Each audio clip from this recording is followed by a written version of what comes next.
بسم اللہ الرحمن الرحیم۔ قسط نمبر 989۔ اعتراض نمبر 2۔ معترضین کہتے ہیں کہ دعوت و تبلیغ کا کام فرض نہیں بلکہ مستحب اور فرض کفایہ ہے۔ اس اعتراض کا رد اور مدلل جواب۔ قرآن فہمی کا اسلوب، آیات محکمات متشابہات المثانی کا حکم۔ دعوتی کام فرض عین ہے، فراغت کا افسانہ۔ دعوتی کام اور اس کا اسلوب۔ الحمدللہ الحمدللہ وحدہ والصلاة والسلام علی من لا نبی بعدہ، اما بعد۔ اعتراض نمبر 2۔ معترض مفتیان کرام کہتے ہیں کہ مولانا سعد صاحب نے کہا کہ دعوتی کام فرض عین ہے، یہ غلط ہے، بلکہ دعوتی کام فرض کفایہ اور مستحب ہے۔ جواب اعتراض نمبر 2۔ جب ہم لکھنے بیٹھتے ہیں تو ہمارے سامنے صرف معترضین حضرات ہی نہیں ہوتے، بلکہ قیامت تک آنے والی امت مسلمہ کے سارے مسلمانوں کو سامنے رکھ کر ہم جواب دیتے ہیں، اور پوری کوشش ہوتی ہے کہ دلائل قرآن سے اخذ کیے جائیں اور پھر حدیث اور سیرت طیبہ سے، اور قصص میں قصص الانبیاء اور قصص الصحابہ سے چلے۔ اب اپنے اصل موضوع کی طرف چلتے ہیں، یعنی علوم قرآنی میں غوطہ زن ہوتے ہیں۔ قرآن مجید کی آیات 3 طرح کی ہیں: آیات محکمات، آیات متشابہات اور آیات مثانی۔ آیات محکمات و متشابہات: هو الذی انزل علیک الکتاب منہ آیات محکمات ہن ام الکتاب واخر متشابہات فاما الذین فی قلوبہم زیغ فیتبعون ما تشابہ منہ ابتغاء الفتنہ وابتغاء تأویلہ وما يعلم تأويله إلا الله والراسخون في العلم يقولون آمنا به كل من عند ربنا وما يذكر إلا أولو الألباب۔ ترجمہ: وہی ہے جس نے تم پر یہ کتاب اتاری، اس کی کچھ آیتیں صاف معنی رکھتی ہیں، وہ کتاب کی اصل ہیں، اور دوسری وہ ہیں جن کے معنی میں اشتباہ ہے، تو وہ لوگ جن کے دلوں میں ٹیڑھا پن ہے، وہ لوگوں میں فتنہ پھیلانے کی غرض سے اور ان آیات کا غلط معنی تلاش کرنے کے لیے ان متشابہ آیاتوں کے پیچھے پڑتے ہیں، حالانکہ ان کا صحیح مطلب اللہ ہی کو معلوم ہے۔ اور پختہ علم والے کہتے ہیں کہ ہم اس پر ایمان لائے، یہ سب ہمارے رب کی طرف سے ہیں، اور عقل والے ہی نصیحت مانتے ہیں۔ وہ آیت مبارکہ جو پڑھنے اور سمجھنے میں آسان ہو، جسے کم پڑھا لکھا شخص بھی علماء سے سن کر یا خود سے پڑھ کر آسانی سے سمجھ سکتا ہے، ان آیات کو آیات محکمات کہتے ہیں۔ متشابہات: قرآن مجید میں اگر ایک بات کا ذکر کئی مقامات پر آیا ہو، تب بھی اس میں اختلاف و تضاد واقع نہیں ہوتا۔ انداز بیان اور اختلاف الفاظ کے باوجود ایک جگہ کا مضمون دوسری جگہ کے مضمون کی تائید و توثیق ہی کرتا ہے، جس سے پوری طرح بات ذہن نشین ہو جاتی ہے۔ اس لیے کہتے ہیں کہ ان القرآن یفسر بعضہ بعضا، یعنی قرآن کا بعض حصہ اس کے دوسرے بعض کی تفسیر کرتا ہے۔ یہ تو ممکن ہے کہ ایک جگہ اجمال ہو اور دوسری جگہ تفصیل، مگر پھر بھی تضاد و اختلاف واقع نہیں ہوتا۔ ایک آیت دوسری آیت کے مشابہ اور ایک حرف دوسرے حرف سے ملتا جلتا ہے۔ ایک ایک بات کا ذکر کئی جگہ ہونے کے باوجود پھر بھی اختلاف نہیں ملے گا۔ لطیفہ: متشابہات کے پیچھے پڑنے والے واضح رہے کہ گمراہ فرقوں کی اکثریت کا ہدف یا محض استدلال ایسی ہی متشابہ آیات ہوا کرتی ہے۔ مثلاً آیات متشابہات کی جب جہمیہ اور معتزلہ کو سمجھ نہ آئی اور ازروع عقل انہوں نے اس کی تعویل کی تو استوا کے معنی ہی بدل کر استولا غالب آنا کر لیا۔ ان کا نظریہ ہے کہ چونکہ اللہ ہر جگہ موجود ہے لہذا ایسی آیات کی تعویل لازم ہے، اور اس آیت میں وہ لوگ عرش اور ایسے ہی بعض مقامات پر کرسی کا معنی اقتدار اور استوا کے معنی غالب آنا کر کے ان آیات کو اپنے عقیدے کے موافق بنا لیتے تھے، حالانکہ اللہ تعالیٰ نے واضح طور پر بتلا دیا کہ ایسی آیت کا تعویل کا صحیح مفہوم اللہ کے سوا کوئی نہیں جان سکتا، اور رسول اللہ صلی اللہ علیہ وسلم نے فرمایا جب تم ایسے لوگوں کو دیکھو جو متشابہات کے پیچھے پڑتے ہیں تو سمجھ لو کہ اللہ تعالیٰ نے قرآن کریم میں انہی لوگوں کا ذکر کیا ہے، لہٰذا ان سے بچو۔ مثانی تقشعر منہ اللہ نزل احسن الحدیث کتابا متشابہا مثانی تقشعر منہ جلود الذین یخشون ربہم۔ اللہ نے بہترین کلام نازل کیا، یہ ایک ایسی کتاب ہے جس کے مضامین ملتے جلتے ہیں اور بار بار دہرائے جاتے ہیں، جس سے ان لوگوں کے رونگٹے کھڑے ہو جاتے ہیں جو اپنے پروردگار سے ڈرتے ہیں، پھر ان کی جلدیں اور ان کے دل نرم ہو کر اللہ کے ذکر کی طرف راغب ہو جاتے ہیں۔ یہی اللہ کی ہدایت ہے، وہ جسے چاہتا ہے اس قرآن کے ذریعے راہ راست پر لے آتا ہے، اور اللہ جسے گمراہ کر دے اسے کوئی راست پر لانے والا نہیں۔ لطیفہ: قرآن مجید بہترین کلام اس لحاظ سے ہے کہ اس کی آیات ٹھوس حقائق پر مبنی ہیں، اس کا انداز بیان دل نشین ہے، اس کے دلائل عام فہم ہیں جن سے ایک دیہاتی بھی ایسے فائدہ اٹھا سکتا ہے جیسے کوئی جید عالم۔ اس کے احکام و فرامین دنیا میں زندگی گزارنے کا راستہ بتاتے ہیں۔ سیدنا جابر بن عبداللہ رضی اللہ تعالیٰ عنہ بیان کرتے ہیں کہ رسول صلی اللہ علیہ وسلم نے فرمایا احسن الکلام کتاب اللہ، بہترین کلام اللہ کا کلام ہے۔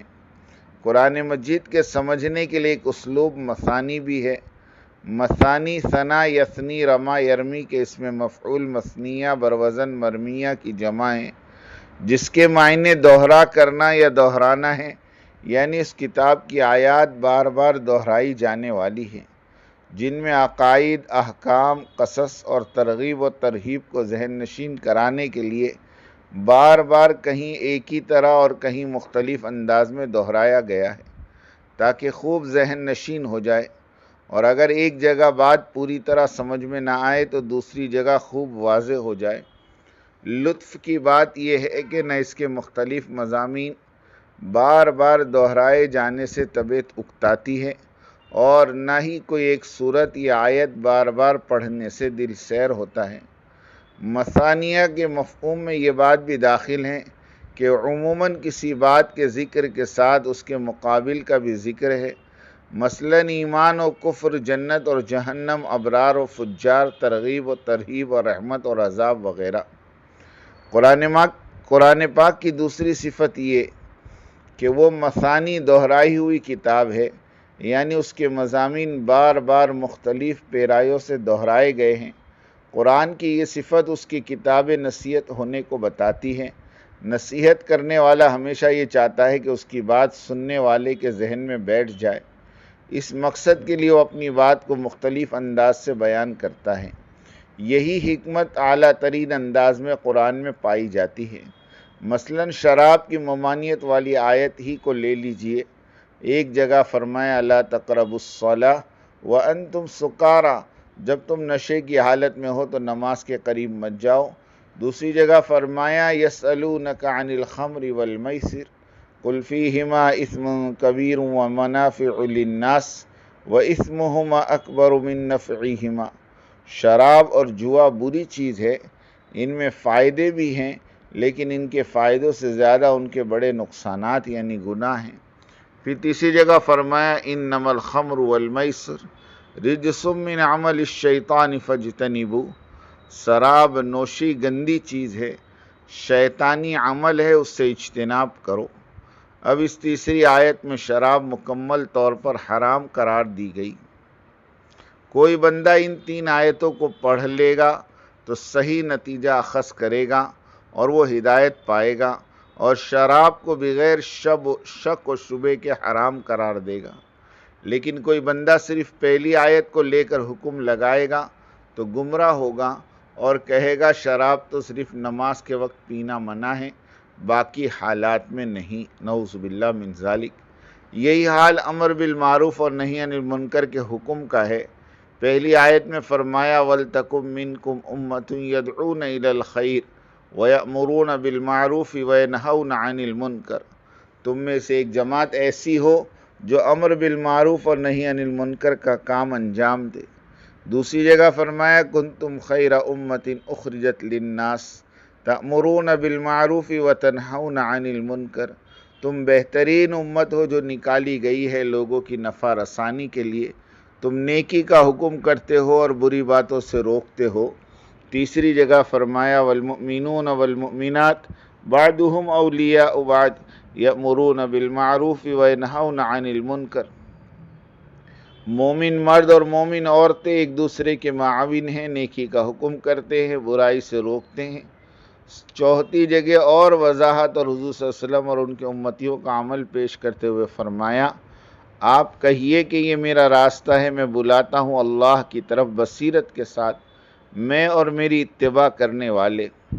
پانچویں جگہ عذاب کی وعید کے ساتھ جھنجھوڑ کر بنی اسرائیل کی مثال دے کر ڈراتے ہوئے فرمایا لعن الذین کفروا علی لسان داود وعیسی ابن مریم ذالک بما عصوا وکانوا یعتدون، بنی اسرائیل پر داؤد اور عیسیٰ علیہ السلام کی زبانی لعنت بھجوائی گئی اس لیے کہ وہ حد سے گزر گئے تھے۔ ان کا گناہ یہ بھی تھا کہ وہ لوگ برائی کو دیکھ کر روکتے نہیں تھے، یعنی امر بالمعروف اور نہی عن المنکر نہیں کرتے تھے، اور یہ ان کا بدترین فعل تھا۔ حضرت صلی اللہ علیہ وسلم نے یہ آیت کانوا لا یتناہون عن منکر فعلوہ لبئس ما کانوا یفعلون تلاوت فرمائی، پھر صحابہ سے فرمایا سن رکھو، یعنی میں اللہ کی قسم کھا کر کہتا ہوں تم لوگ نیکی کا حکم کرتے رہو، برائی سے روکتے رہو، ورنہ اللہ تعالیٰ تم پر بھی اسی طرح لعنت فرمائے گا جس طرح اس نے بنی اسرائیل پر لعنت فرمائی۔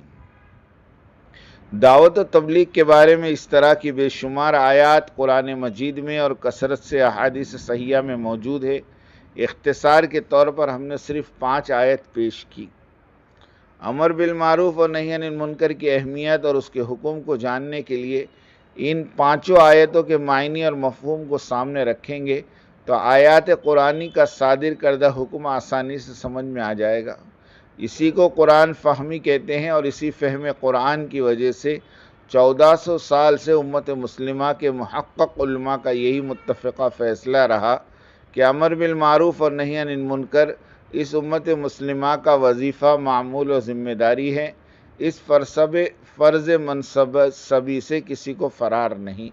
برصغیر کے علماء پر داعیانہ فکروں کے بجائے صوفیت کا رنگ اور وجدان 7-8 صدیوں سے برقرار رہا، جس کی وجہ سے جلوت کے بجائے وہ بزرگ خلوت پر زور دیتے رہے۔ ان آیات دعوت و تبلیغ کے حکم کے صادر کرنے میں ان بزرگوں سے بہت تساہل ہوا اور بڑی غفلت برتی گئی۔ اللہ تعالیٰ ان تمام کی مغفرت فرمائے۔ لطیفہ نتیجتاً قرآن فہمی کی لائن سے علماء کی اکثریت صرف پہلی آیت وَلْتَكُن مِّنكُمْ أُمَّةٌ ہی اس پر اٹک کر رہ گئی اور اسی آیت پر حکم لگایا جانے لگا اور فتویٰ دیا گیا۔ دعوت و تبلیغ کا کام فرض کفایہ یا مستحب اور مباح ہے۔ اب بھلا مستحب اور مباح چیز پر کون اپنی بسی بسائی زندگی کو داؤں پر لگاتا ہے؟ کون در بدر گشتوں میں خود کو تھکاتا ہے؟ اور سب کے پاس بطور دلیل فتویٰ موجود رہا کہ امر بالمعروف اور نہی عن المنکر کرنا مستحب اور فرض کفایہ سے زیادہ کی حیثیت نہیں رکھتا۔ بعینہ ہی اسی طرح سے جیسے کسی نے لا تقربوا الصلاۃ وانتم سکارى والی آیت پر ڈٹ جائے اور کہے کہ نشہ اور شراب نوشی صرف نماز میں ممنوع ہے، باقی حالات میں نہیں، تو اس مسئلے میں یہی کہا جائے گا کہ اس بندے نے قرآن فہمی میں اصول مثانی کو خاطر میں نہیں لایا اور گمراہی کی راہ اختیار کی۔ ماضی کی طرح آج بھی اہل علم اسی طرح کے غیر ذمہ دارانہ فتوے صادر کر رہے ہیں اور دعوت و تبلیغ کی فرضیت کو بالائے طاق رکھ کر مستحب اور فرض کفایہ کے فتوے دے رہے ہیں۔ خود بھی گمراہ ہوئے، دوسروں کو بھی گمراہی میں ڈھکیل رہے ہیں، اور ماضی میں دعوتی کام نہ ہونے کی وجہ سے کروڑوں کی تعداد میں لوگ کلمہ نماز سے محرومیت کی حالت میں مر کر دنیا سے چلے گئے۔ اصول دین کسی عمل پر حکم لگانے کے لیے کتاب اور سنت سے نص قطعی والی دلیل چاہیے۔ ہم ان مفتیان کرام، مفتی تقی عثمانی، مفتی محمد زید، مفتی عبد المالک بنگلہ دیش، مفتی ارشد صاحب دہلوی اور ان کی پوری جماعت کو چیلنج کرتے ہوئے دلیل مانگتے ہیں۔ ایک آیت یا ایک حدیثی پیش کر دو کہ دعوتی کام مستحب اور فرض کفایہ ہے، ہم تمہیں قیامت تک کا وقت دیتے ہیں۔ اسلامی قانون کی کون سی ایسی شق ہے یا دفعہ ہے کہ جس میں مستحب اور فرض کفایہ کے تارک پر لعنت بھیجی جائے؟ لعنت تو فرض اور واجب کے منکر پر بھیجی جاتی ہے، نہ کہ مستحب اور فرض کفایہ کے ترک کرنے والے پر۔ قرآن حدیث میں تو دعوتی کام کے چھوڑنے والے پر لعنت برسائی جا رہی، اور مفتیان کرام ہے کہ دعوتی کام کو مستحب اور فرض کفایہ کا فتویٰ دے رہے ہیں۔ کیا ان کا یہ فتویٰ کتاب اللہ اور حدیث رسول اللہ کے خلاف نہیں ہے؟ اور کیا ایسا فتویٰ دینے والا اپنی بے اجاز جرات کا مظاہرہ نہیں کر رہا؟ کیا اس مفتی کو اعلانیہ رجوع کرنے اور توبہ کرانے کی ضرورت نہیں ہے؟ ایک حدیث میں نبی کریم صلی اللہ علیہ وسلم نے فرمایا، سب سے پہلا نقص جو بنی اسرائیل میں داخل ہوا یہ تھا کہ ایک آدمی دوسرے آدمی کو برائی کرتے ہوئے دیکھتا تو کہتا اللہ سے ڈر اور یہ برائی چھوڑ دے، یہ تیرے لیے جائز نہیں ہے، لیکن دوسرے روز پھر اس کے ساتھ کھانے پینے میں، اٹھنے بیٹھنے میں کوئی عار یا شرم محسوس نہ ہوتی، یعنی اس کا ہم نوالا اور ہم پیالہ اور ہم نشین بن جاتا۔ درا حال یہ کہ ایمان کا تقاضا اس سے نفرت اور ترک تعلق تھا، جس پر اللہ تعالیٰ نے ان کے درمیان آپس میں عداوت ڈال دی اور وہ لعنت الہی کے مستحق قرار پائے۔ پھر فرمائیں کہ اللہ کی قسم تم ضرور لوگوں کو نیک حکم دیا کرو، برائی سے روکا کرو، ظالم کا ہاتھ پکڑ لیا کرو، ورنہ تمہارا حال بھی یہی ہوگا۔ ایک دوسری روایت میں اس فریضے کے ترک پر یہ وعید سنائی گئی کہ تم عذاب الہی کے مستحق بن جاؤ گے، پھر تم اللہ سے دعائیں بھی مانگو گے تو قبول نہیں ہوگی۔ علم دین دو اقسام پر منقسم ہے، ایک علم الہی یعنی علم اوزار، مثلا صرف، نحو، منطق، فلسفہ، ادب، کلام وغیرہ، ان علوم کو علوم عالیہ کہتے ہیں۔ دوسرا حقیقی علم، علم عالیہ یعنی تجوید، قرآن، تفسیر قرآن، حدیث، تفہیم الحدیث، سنن فقہ، دعوت اللہ، مناظرہ وغیرہ وغیرہ۔ مدارس کے درسی نظامی کے 7-8 سال علوم عالیہ کی تحصیل کی نظر ہو جاتے ہیں، اور اس دوران علوم عالیہ پر سرسری توجہ دی جاتی ہے، ساری توانائی علوم عالیہ کی نظر ہو جاتی ہے۔ قرآن فہم کے لیے بے شک بمشکل ایک آدھا سپارہ شروع کا میسر آتا ہے، وہ بھی علوم عالیہ کی عملی مشق کے لیے، جس کے لیے تفسیر بیضاوی عام طور پر پڑھائی جاتی ہے۔ آخری فراغت کے 7ویں سال میں سارے قرآن مجید کا ترجمہ، تفسیر اور سارے سیاہ ستہ کی 6 ضخیم کتابیں اور فقہ کی کتاب، یعنی ایک سال میں یہ ساری کتابوں کی قرأت ایک کورس کی تکمیل کے سوا اور کیا ہو سکتی۔ علوم عالیہ الحمدللہ طلبہ کو علوم عالیہ میں اتنی مہارت تو حاصل ہو ہی جاتی ہے کہ تفسیر، حدیث اور فقہ کو سمجھ سکے، جان سکے۔ گویا علوم عالیہ کے حصول کا اصلی وقت تو 8ویں سال سے شروع ہونا چاہیے تھا، مگر بدنصیبی اسی 8ویں سال میں انہیں فراغت کی سند سے نواز دیا جاتا ہے، حالانکہ ان کے علوم دینیہ کے حصول کا حقیقی زمانہ تو یہیں سے شروع ہونا چاہیے تھا۔